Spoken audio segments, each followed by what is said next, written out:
la provenance. Donc un Américain va vouloir une grande chambre, un Australien va plutôt chercher peut-être l'authenticité d'une chambre d'hôte. Donc il y a des études qui sont faites par Atout France pour connaître les attentes de chaque clientèle en fonction des nationalités. Des réunions aussi qui sont organisées par le CRT PACA notamment pour présenter les différents marchés. Donc je vous invite à y aller.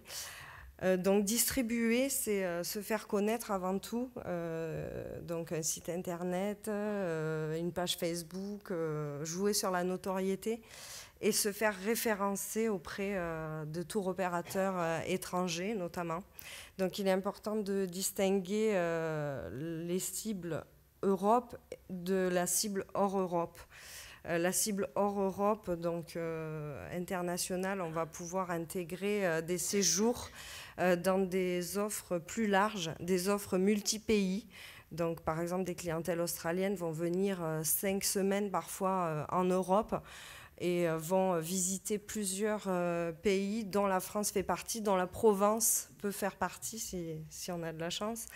Et la clientèle Europe, là, va offrir un séjour peut-être pour une clientèle de repeaters qui connaît déjà la France, qui connaît déjà Paris et qui viendra peut-être passer toute une semaine en Provence.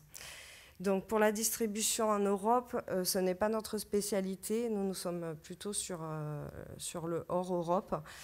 Pour nous, l'Europe, c'est comme un grand village avec une ouverture des frontières, une monnaie unique, une facilité d'accès à toutes les informations.